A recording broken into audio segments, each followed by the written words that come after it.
Kaka, mbona asubuhi mbichi hii? Kuna nini? Maana wewe najua kawaida yako unanitembelea kama uko na jambo. Dada, kwanza ungenikaribisha. Alafu niko na habari moto moto. Karibu kaka, unipashe maana viwahi vingali viko moto.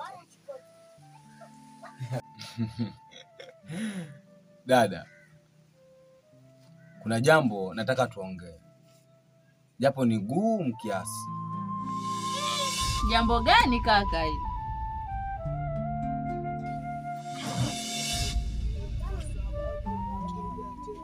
Mwanangu Kichwa anataka kuuza shamba aliloachiwa na marehemu baba. Lakini watoto ni wawili.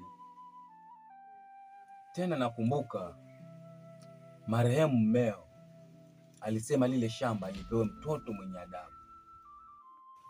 Sasa cha kufanya hapa itabidi tuangalie yule mwenye roho nzuri tumkabidhi ile shamba. Au unasemaje dadangu?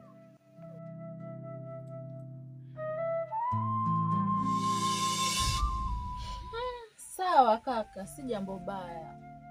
Lakini hapa kwa kuchunguza ningeomba unichunguzie. Halafu niambie ni nani bora? Dada, kuhusu hilo ndo shaka kabisa. Si unajua tena mimi wote wale na wamudu. Kwa hiyo nitachunguza moja baada mmoja.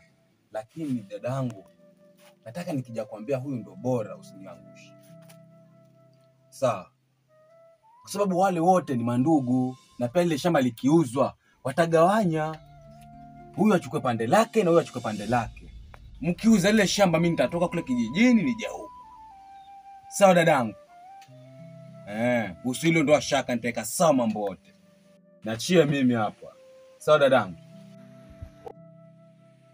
Sawa kaka, lakini we nawe yaani waambie kwako kijijini uje huku. Sawa. Lakini sina la kusema, we karibu, jisikie huru hapo kwa nyumbani. Okay, sawa basi dadangu, acha mimi niwae. Sasa unajua tena mimi sijani kule sasa. Lazima kafanye usafi ni mambo yangu sawa alafu nani? Sawa kaka, we wahi, lakini we kaka uoe wewe, umri unaenda. Usijali dadangu. Uoe. Kakaangu bana. Sawa.